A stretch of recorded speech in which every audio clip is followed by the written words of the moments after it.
When you're in momentum, you lose your ability to evaluate clearly. You're not asking, should I still be doing this? You unintentionally start asking, how do I do this better? Or how do I do more of this? And those are completely different kinds of questions. Momentum doesn't feel like a trap. Again, it feels like traction, and that's exactly what makes it dangerous. Momentum is one of the most powerful forces in life and business, but as with anything powerful, it can also cause great harm.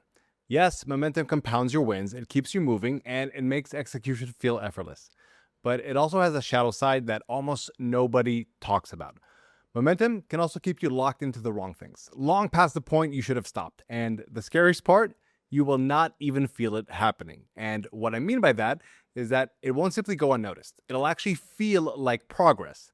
And today I'm going to break down how to tell the difference, why I made the decision to stop almost everything in my own business earlier this year when things were going well, including this podcast for a couple months, and the question you need to be asking yourself right now to avoid getting sucked into useless activity. All right, so earlier this year, a few things started happening after the book launch. New opportunities started opening up, things were moving, but I was also tired and recognized that I can't keep putting more onto my plate. So I decided to cut a lot of it out, even more than the absolute necessities. And here's why. The book was a long execution season. Head down, writing and delivering. That mode has its place. It's how things get built once you're clear on the strategic direction. But execution mode and strategic decision mode are not the same thing. And you cannot do both well at the same time. So when you're deep in execution, your entire frame of reference is the work in front of you. It's how it should be, and it's what lets you finish things. But it also means you're not in a position to make clear, high-level decisions about direction of the business or your life or whatever it may be. The momentum of what you're already doing is too loud. It drowns out everything else. The book closing was a natural break, and I decided to take advantage of it. I knew that if I didn't use it to actually step out of execution mode and into decision mode, I'd just slide into the next thing on the list. Because again, that's what momentum does, for better or worse. It always has the next thing ready for you, and it pulls you. Now, when you're in momentum, you lose your ability to evaluate clearly. You're not asking, should I still be doing this? You unintentionally start asking, how do I do this better? Or how do I do more of this? And those are completely different kinds of questions. And while the second type of question can create incremental gains and can move you forward, the first question is what enables those giant leaps. And the sad thing is that most people never notice that they stop asking the first one. Again, execution mode is built for the second question. Decision mode is built for the first one. And too many high performers spend almost all their time in execution, which by definition means they're getting better and better at doing things they've probably never properly decided to keep doing, or they simply hold on to the biggest leverage point. Now, the tricky part is that momentum doesn't feel like a trap. Again, it feels like traction, and that's exactly what makes it dangerous. Now, I have a chapter on this in the book. The concept, we called it performance anchors. It's the things in your business or life that are quietly dragging on your performance, even when they look fine on the surface. The hard part isn't understanding what a performance anchor is. The hard part is spotting one when you're in execution mode, because everything feels connected, everything feels necessary, and stopping to examine any single piece feels like I'll disrupt the whole machine, I'll ruin my momentum, or I'll just get a pinch of that sunk cost fallacy. Now, that's not clarity, and we want to justify it as execution, but it's simply momentum talking to you. And obviously, that's why it's also helpful having an external coach on your side, because they can see that for you when you're stuck in that unhelpful momentum. And I was fortunate to have my wife basically sit me down and say, hey, this is absolutely the time where you need to take a break and think things through. Now, most people never create enough of a pause to actually get back into proper decision mode. So they never get to really find out what's serving them and what's just dead weight they've learned to carry on automatically, not even notice. This is also why one of the very first things I do with any of my clients after they exit is to not allow them to do anything else right now.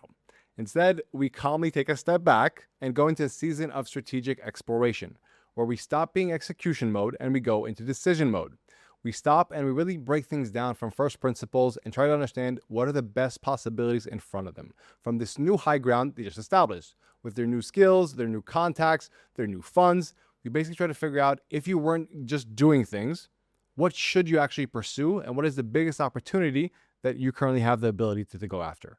Now, what I actually did is that I paused this podcast, as you might have noticed. I also closed 2 ongoing support programs for Arena alumni. And we're even moving houses, a full clean slate of life, basically. The goal was to get completely out of execution mode so I could think clearly without the current state of the business distorting my answers.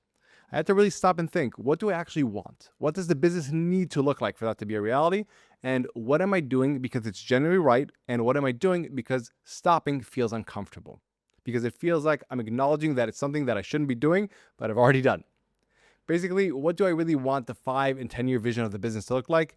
And while I'm not ready to disclose it publicly yet, I think I've made a decision on what I think it could be, and it's something that I'm genuinely excited about, that I think could get to 9 figures in 10 years, which again, I'm cautiously and realistically excited about. Now, those questions and thoughts, they require decision mode, and you cannot get there while you're still mid-execution on everything else. And that's why we had to take the pause. So why are we back? One of the answers I kept coming back to was this podcast. Alumni had reached out, potential clients mentioned it, and honestly, I also enjoy the format. The long-form conversations, the depth, the ability to actually get into something properly, and it's where I also get to learn from my clients. When they come on, they share their perspective on their results and their transformation, and oftentimes I get surprised. So when I evaluated it from decision mode with no momentum behind it, the answer was still a yes. And that's how you know it's real. That distinction matters more than it might seem. A lot of what we do, and perhaps even most of what we do, survives only because we never stop to actually evaluate it. And this podcast, it passed the test. So what will season 2 look like? Going forward, there will be 2 lanes. This podcast stays what it's always been. Long-form conversations, but sharp and practical. No fluff, no theory, and perhaps with a little bit of more dark humor spliced in. We just got real people, real situations, and real lessons you can actually use. We've already recorded a bunch of episodes, and I'm excited to share them with you guys in the coming weeks and months. Shane came on and broke down how he finally cracked 8 figures after being stuck at the same ceiling for years. Natalia came on and shared what enabled her to make her first major business acquisition, and her perspective on what made it possible was the exact opposite of what I expected going in, and I think it'll surprise you as well. And we also had a couple of guests basically flip the script and start interviewing me a bit, which was interesting. And that's going to be the tone for this season. Conversations that go somewhere. Guests who have done something real and can tell you exactly their process to do it. So you can basically cheat and have the answers for the test. And aside from that, we also have a brand new and separate YouTube channel, and the link is in the show notes below. I'm also genuinely excited about what we're building over there. We brought in some of the best YouTube coaches available, people who really know what they're doing, and the content we're creating is some of the best I've put out. It's a very different format, more quick hitting, but the same standard. And if you haven't checked that out yet, please go do that by going to the link in the show notes below. Now, how does this come back to you? And what's the question you can think about for yourself? Here's what you want to sit with. When was the last time you actually stepped out of execution mode and into decision mode? Not a weekend off, not a holiday where you're still half checking your phone and emails, but a real deliberate switch where you first intentionally create enough distance from the momentum of your business to evaluate it clearly. And really thought about, what are you still doing, not because it's right, but because momentum and all its powerful features is simply pulling you along. And before you answer that too quickly, which is natural, be honest about what stopping actually costs. It's not just strategic decisions. Yes, like when we closed programs on our ongoing support program, there was a financial hit. But there's also an emotional one too that needs to be understood. You have to voluntarily trade the comfort of certainty that momentum provides for the discomfort of not knowing. You have to sit in the discomfort of ambiguity, sometimes for a while, before the right answer starts to take shape. And that's the part that I think nobody talks about enough. Momentum feels good not just because it's productive. It feels good because it is certain. There's a certain groove, and staying in it is easy.